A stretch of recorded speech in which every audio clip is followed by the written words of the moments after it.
বিয়ে করার পরে যদি কেউ তার স্ত্রীর মধ্যে কোনো দোষ দেখে, তার উপর অসন্তুষ্ট হয় আর ত্যাগপত্র লিখে তার হাত দিয়ে তাকে বাড়ি থেকে বিদায় করে দেয়,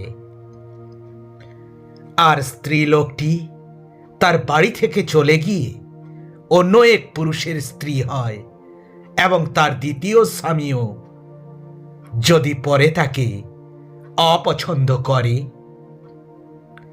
একটি ত্যাগপত্র লিখে তার হাতে দিয়ে তাকে বাড়ি থেকে বিদায় করে দেয় কিংবা সে মারা যায়, তাহলে তার প্রথম স্বামী যে তাকে ত্যাগপত্র দিয়েছিল সে তাকে আর বিয়ে করতে পারবে না, কারণ সে অশুচি হয়ে গেছে। সদাপ্রভুর চোখে সেটি ঘৃণার কাজ। তোমাদের ঈশ্বর সদাপ্রভু তোমাদের যে দেশ অধিকারের জন্য দিয়েছেন, তোমরা এইভাবে তার উপর পাপ ডেকে আনবে না। তোমাদের প্রতিবেশীকে কোনো রকম ধার দিলে তোমরা বন্ধকি জিনিস নেওয়ার জন্য তার বাড়ির মধ্যে কখনো যাবে না। বাইরে থাকবে এবং যাকে তোমরা ধার দিচ্ছ সেই বন্ধক দেওয়ার জিনিসটি বাইরে নিয়ে আসবে।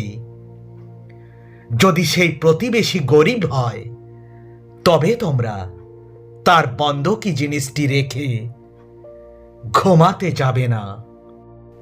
সূর্য অস্ত যাওয়ার আগে তার গায়ের কাপড় তাকে ফিরিয়ে দেবে, যেন তোমাদের প্রতিবেশী সেটি গায়ে দিয়ে ঘুমাতে পারে।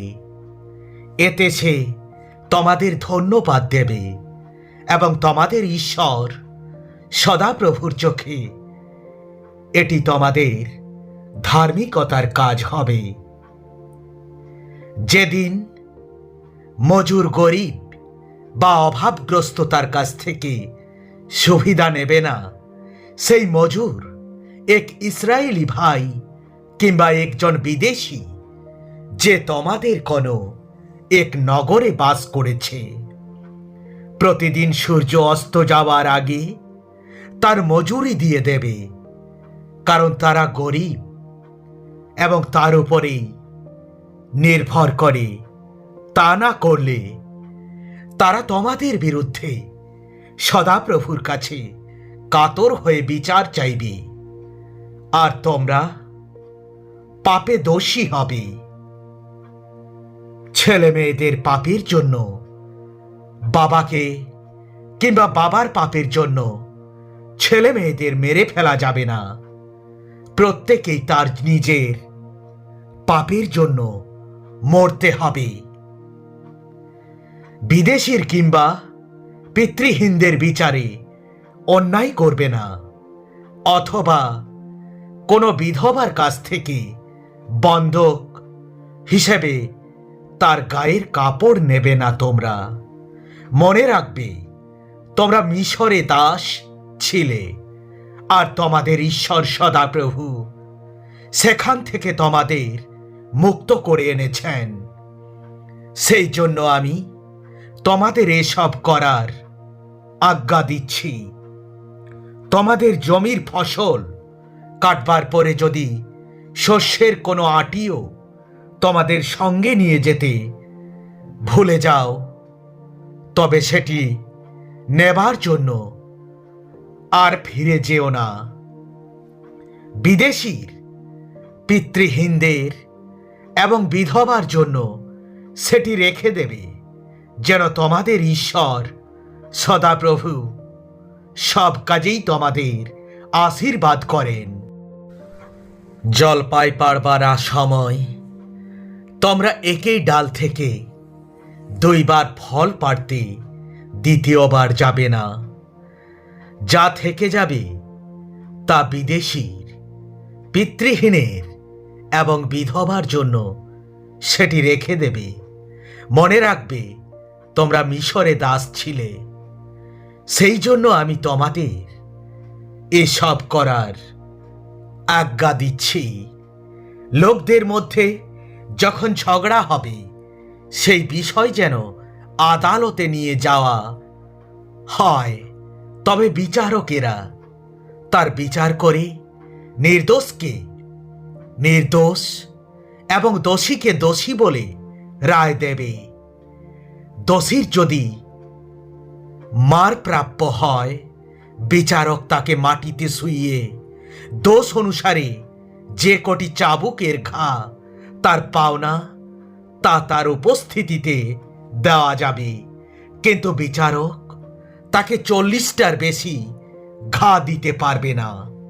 দোষীকে এর চেয়ে বেশি চাবুক মারলে তোমাদের ইসরায়েলি ভাইকে তোমরার সাক্ষাতে অসম্মান করা হবে। শস্য মাড়াই করার সময় বলদের মুখে জালতি বাঁধবে না তোমরা।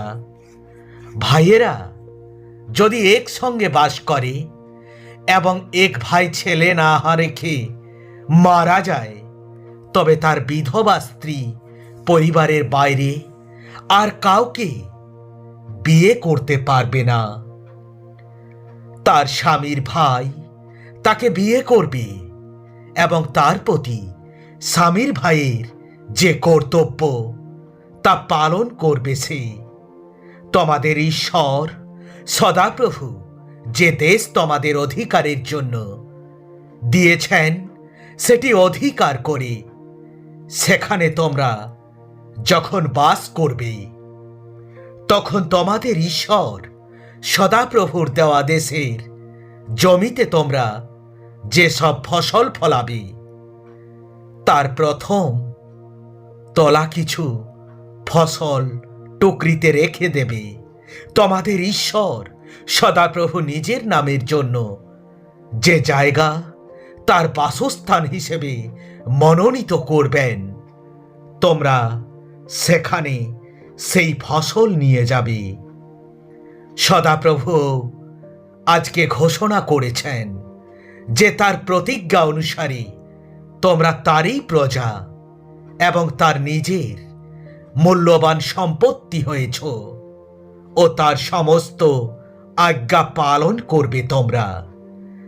তিনি ঘোষণা করেছেন যে প্রশংসা, সুনাম ও গৌরবের দিক থেকে তার সৃষ্ট অন্যান্য জাতিদের উপরে তিনি তোমাদের স্থান দেবেন এবং তোমাদের ঈশ্বর সদাপ্রভুর প্রতিজ্ঞা অনুসারে তোমরা হবে তার উদ্দেশ্যে পবিত্র প্রজা। God bless you.